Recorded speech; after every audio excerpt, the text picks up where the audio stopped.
Hello and welcome back to the ABCs of Dog Training, a show where we go through the alphabet and each episode covers a different term or concept in dog training.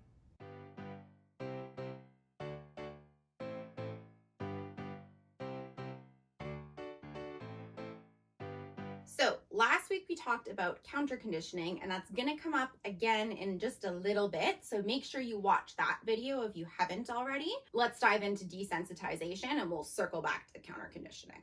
Desensitization is taking something and having it just be present enough that it no longer elicits a response. Spice here hates fireworks. Yeah, I know, you do. So desensitization has been a part of her training plan to help her become more okay with fireworks. The first thing I want to do if I want to work on some desensitization is to find out my dog's threshold level for stress under that particular stimulus. How loud do the firework sounds have to be for Spice to feel stressed? And what I want to do is I want to start just like a level or two below that so that Spice is aware of the sound of the fireworks, but she's not actually feeling stressed. So she'd be going, oh, there's a sound. I don't know about that sound. But she wouldn't be feeling anything beyond a little bit of, oh, yep, I'm aware of that right over there. Then what I would do is take that sound and play it all the time. So she's hearing that sound of fireworks that has previously been a stressful sound just all the time.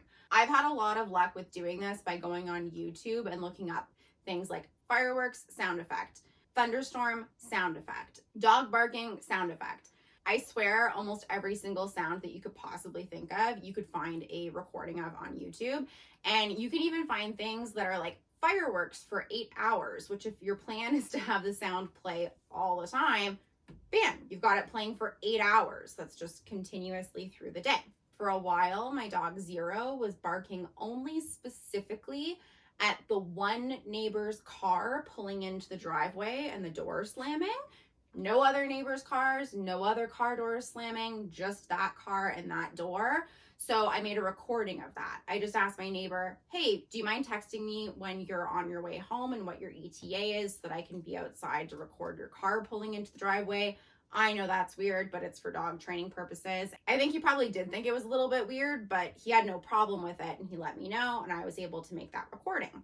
Easy peasy. Now I've got that sound on my phone and I can play it at any time. So you'll play whatever sound it is at that volume that is just below your dog's threshold for stress until you see that they no longer acknowledge it's there. So remember how we were saying that your dog is aware of the sound but not stressed?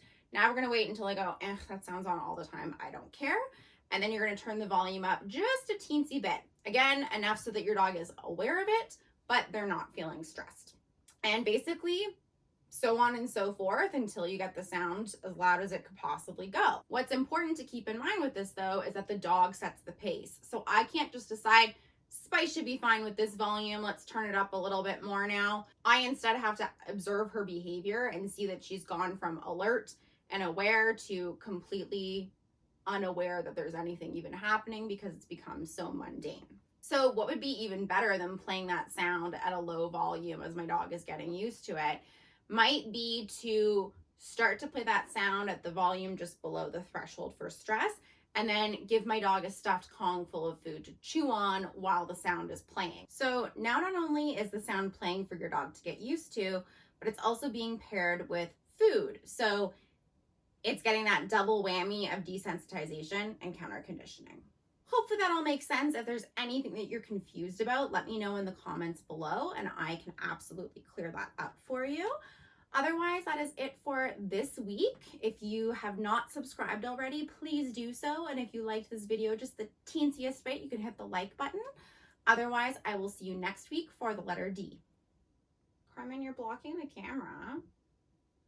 Carmen, you're right exactly in the way.